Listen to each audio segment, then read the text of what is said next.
So, unfortunately, the war with Iran has resumed. There's been some targets struck from both sides. I think America and Trump are trying to seize the initiative in the Straits of Hormuz. They've been attacking along the coastline, a couple of the islands, possibly thinking they can get rid of any imminent threat to vessels passing through. But as we speak right now, at 6 p.m.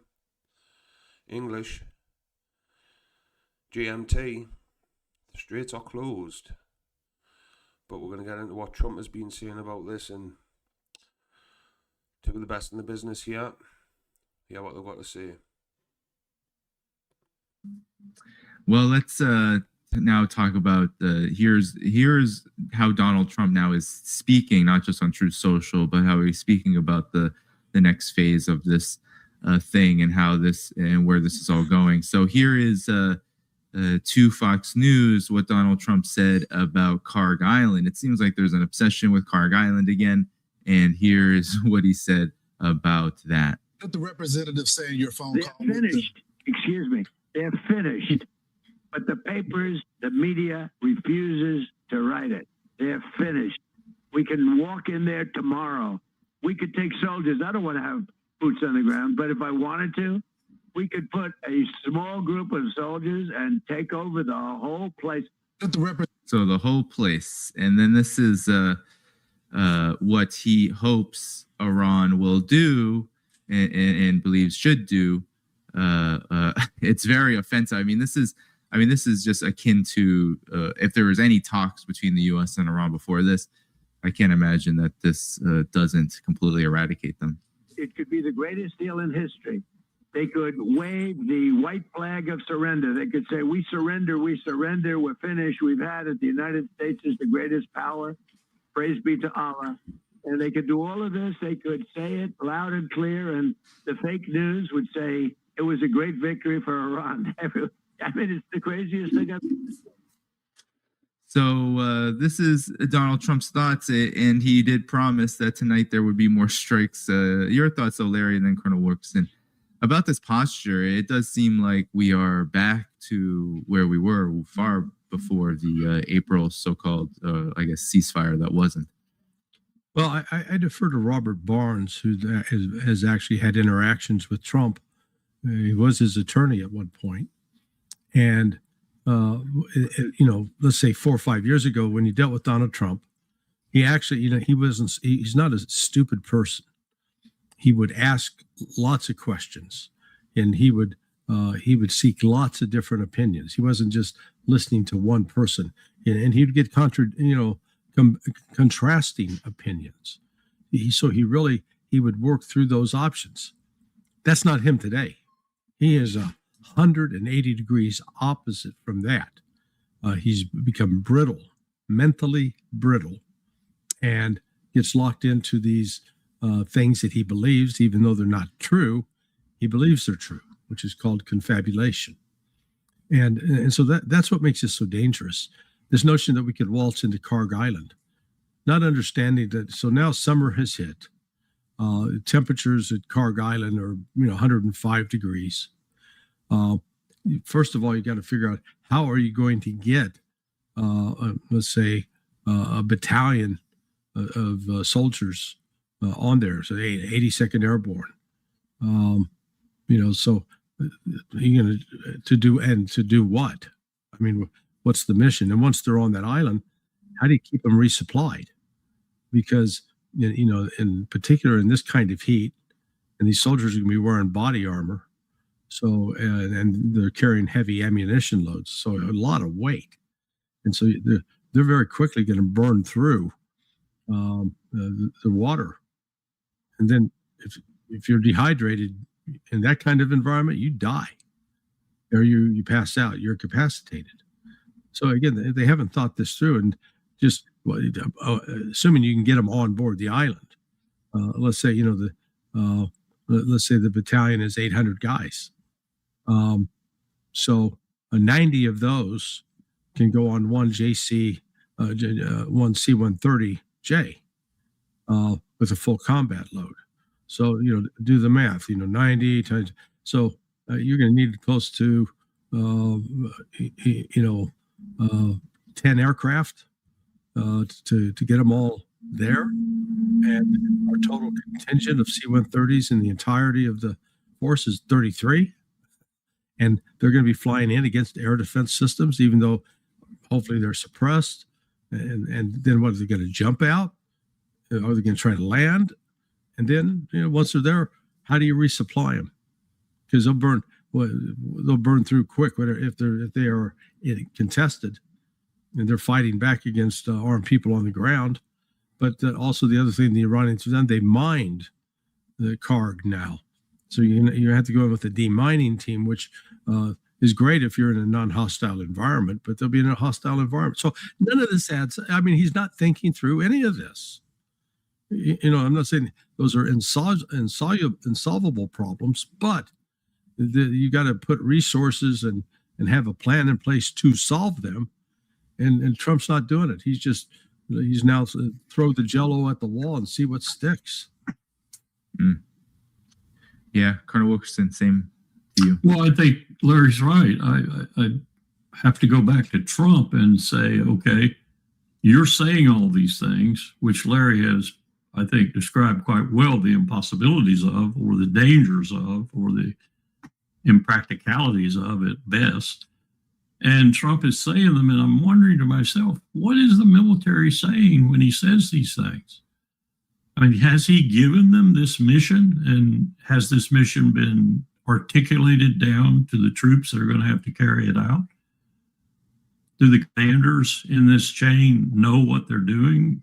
Do they know how they're going to do it? Are they contemplating right now some of the things that Larry just suggested? And there are other things that I would suggest too. They're almost impossibilities. And if it is going on like that, like it should be, where are the people who are saying back to the people above them, I got a better plan or whatever, or I've got an alternative or whatever. I don't want to do this. I'm not going to do this because it's impossible. Or are they just saying that's the president's talking?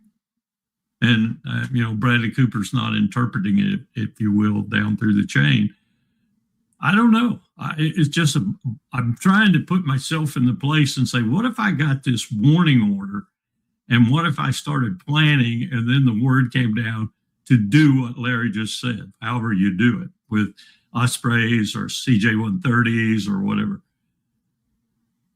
I would not want that mission. And I'd make some complaints up the chain. Is this happening? Or are we just hearing bullshit from a demented mind searching for any way to make himself seem successful? I don't know. I don't know what the answer is. And that in itself is a dilemma, I think. Well, speaking of demented minds, here is what Treasury Secretary Scott Bessent had to say in the face of Iran's retaliation, saying that Iran will lose this zero-sum game that it is playing, that any damage it inflicts on allies in the Gulf will be paid for with funds from Iranian accounts. Any tolls paid to the Persian Strait Authority will be offset by funds extracted from these accounts. Every attack Iran launches will only deepen the economic and financial consequences it faces. They're not going to get the money back anyway. It was in South Korea, and then apparently it went to the GCC. Iran have been under economic pressure for 47 years, since the revolution. Come on. Mind you, Larry, yesterday, or in the face of these strikes, I know they occurred both yesterday and technically today.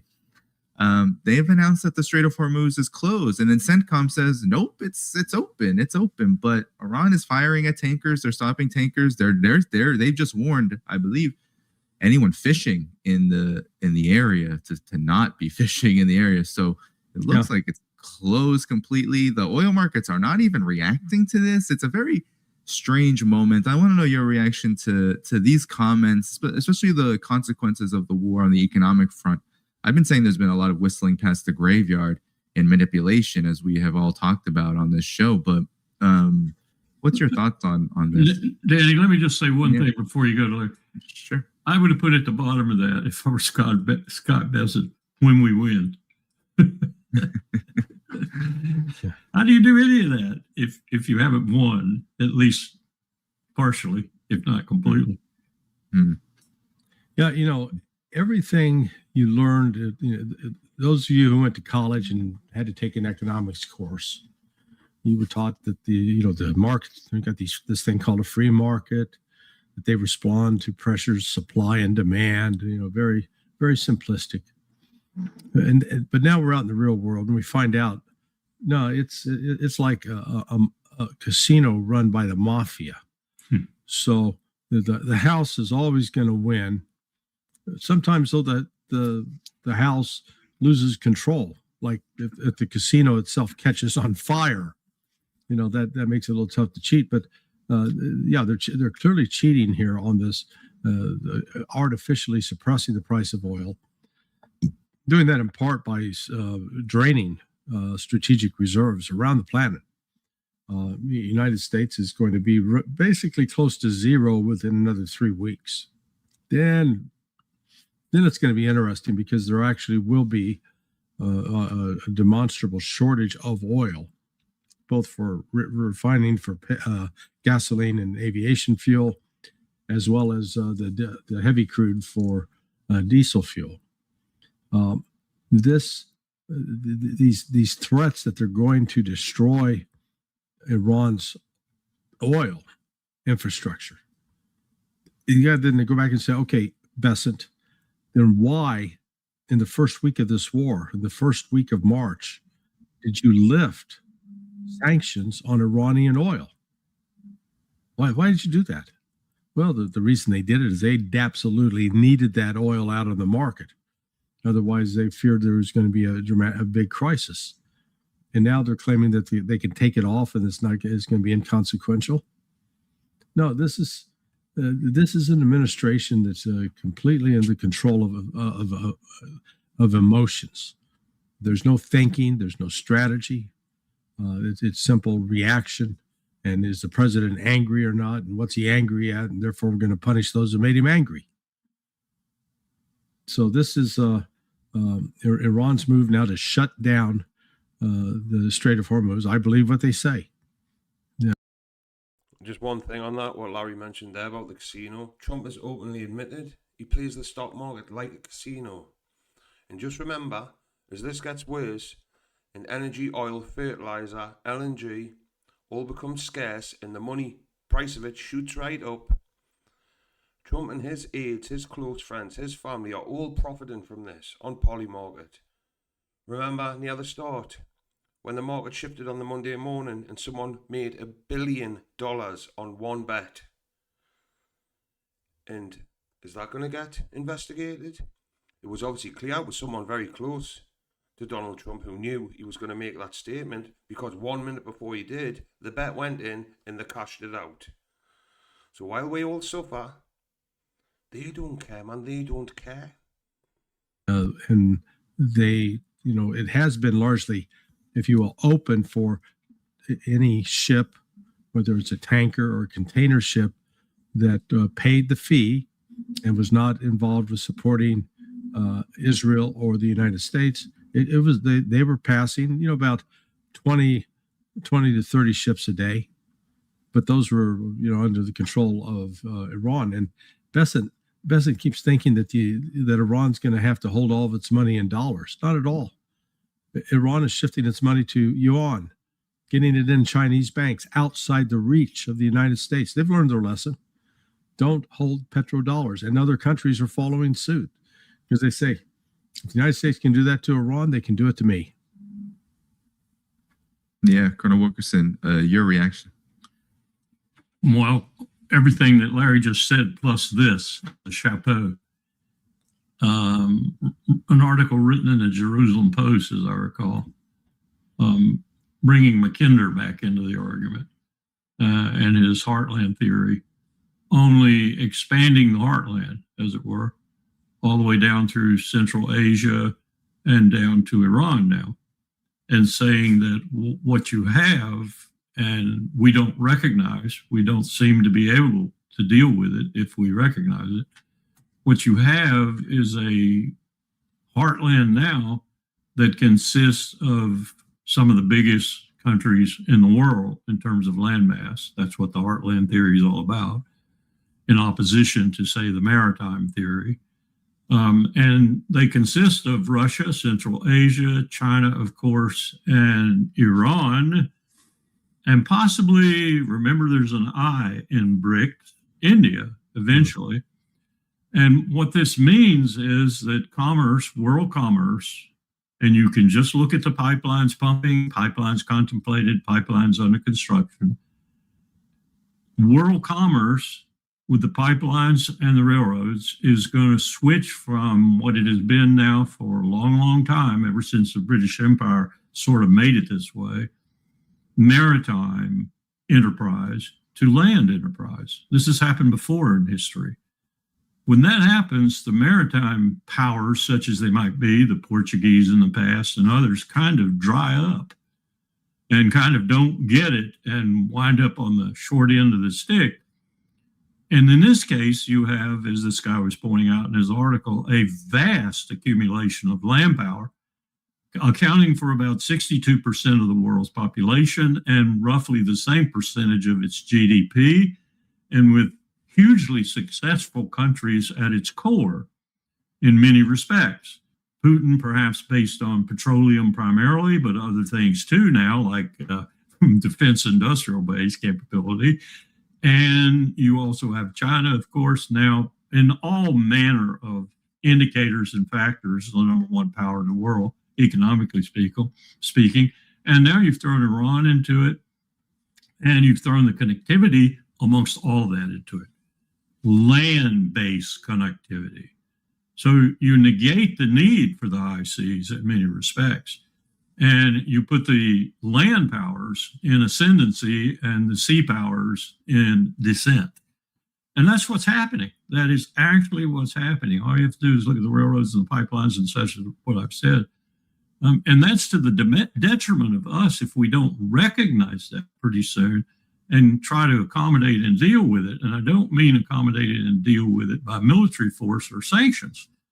We've got to get in there, and we've got to become, in essence, a part of it, and a part of it that protects our own bona fides and our own interests as best as we can. And on top of all of that, we've got this potential now. I think it was, who was it? I was right. Yeah, it was Sergei Karaganov, pretty much stating it now categorically that Putin ought to take on NATO outside of Ukraine. And the ultimate thing was teach him a lesson, and if the lesson doesn't stick, teach him a lesson with small yield nuclear weapons. Mm-hmm. And then you got Bibi down there talking about the Samson option and so forth in various and sundry ways. This is a very dangerous thing we're doing. A very dangerous thing at the very highest level of geopolitical thought, if you will. It's a very dangerous thing. And we don't seem to even recognize what we're doing. The Belt and Road Initiative with China. The thing is with America is they can't be an equal. This global hegemon is over, like. They're going to have to start coming to the table with these countries or they'll just cut them out.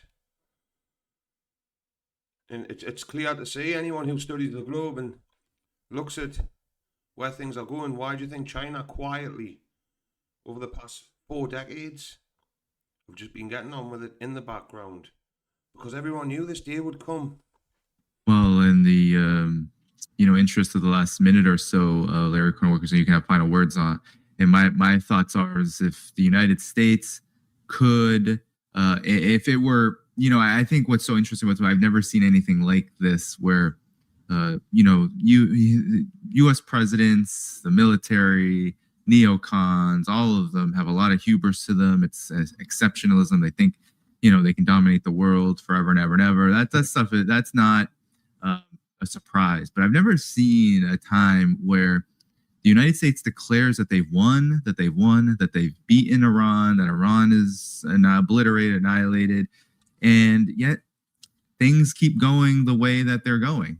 There's no resolution. There's no, okay, we won, and so this is what's going to happen now. No, it's we won, but we're fighting war, the United States is CENTCOM, the Trump administration fighting the war, like it's still very much in play. And that's not even people who do not follow geopolitics, who don't follow world politics, they can understand that there's a big gap between the words there and the reality. But any final thoughts from you two? Larry first and then Colonel Wilkerson. Yeah, I'm waiting till we see the report. Perhaps tonight it'll say the Iranian air defense system radar that we destroyed tracked our inbound aircraft and then shot it down with the air defense missiles that we destroyed. And you're going, the absurdity of it. Good. If people weren't dying, and this involved destruction, this would be a hilarious Monty Python skit, because it is just that absurd. You know, instead of the Department of Silly Walks, we've got the Department of make outrageous claims that can't be backed up. So, I mean, if Iran truly was defeated, then they wouldn't be firing back, but they aren't, and they are firing back. And to the growing consternation and frustration of Donald Trump, in which, again, with his mental state, he becomes so emotionally enraged, he's making one foolish mistake and decision after another, and there's no adult there in the room to pull him back and say, no. General Kane, Kane reportedly told him, no, we're not going to use nukes, and he was musing about that. In fact, Cy Hirsch came out with a story yesterday saying that had been on the table. So, you know, I wasn't just making that up, but it's, you know, it's going to get more dangerous with each passing day, because Trump's going to feel compelled to commit more assets, and the more assets he commits, the greater the risk of those assets being killed, captured, or destroyed. Mm-hmm. Yeah, Colonel Wilkerson, any final words? I do, and I go along with everything Larry just said, and I would add this. One of the things that at the Eisenhower Media Network and elsewhere, the All Volunteer Force Forum and other places like that, we've been talking about all along is the dangers of the All Volunteer Force, the dangers of having less than 1% of America serve, the dangers of having a reserve component that is almost completely broken now. Mm-hmm. Had conversations at George Washington University with one of the significantly placed representatives of that reserve component, and God, the horror stories he was telling me yesterday. And yet America doesn't sense it. America has no feel for what's happening to this less than 1% of its population, man and woman. And we're using them. We're just using them as tools of this now. I would have given Trump credit long ago, maybe even all the way up to the first couple of months of his second administration, for at least going after a couple of things that made sense, like our rapprochement with Moscow, for example, which now he seems to have just thrown over the heap along with Ukraine. But now it's dangerous. It's extremely dangerous. But nowhere is the danger more poignant, and unfortunately, Americans don't feel this way. It's for these young men and women who are having to live at the pointy spear of this demented individual right now. That's my aching point. Yeah, no, I think it's a good one. Fuel to cannon to the fodder. It seems like that's how. Cannon to the right of them, cannon to the left of them, and yet they rode into the valley of death. Yeah, yep. That's what war generally is. So everybody, this was a great show. So show your support by hitting the like button. That helps boost the show after we all head out of here. You can find Larry Johnson's blog in the video description below, so be sure to check that out. All the places to support this channel are there too. Also tomorrow, June 12th, 10 a.m. Eastern Time, we'll have a mutual friend of ours, Alistair Crook, on. So we will review the events overnight, as it seems like there will be more war, flaring up from U.S. aggression. So we will talk about all of this and more. All right, everybody. See you then tomorrow, June 12th, 10 a.m. Eastern Time with Alistair Crook. Thank Larry and Colonel Wilkerson with a like. All right. Take care. Take care. And unfortunately, For the it is the troops who have to go and face the music. And they talk about a draft. Who in there my sons aren't going, like, if it came to the UK? Why would you send your children to die? Tulsi Gabbard, who was head of counter-terrorism, said that Iran were not on the verge of nuclear weapons, were not a threat to America. Why would you send your children to fight for the Epstein class? Because let's call it what it is. But that's it for this one.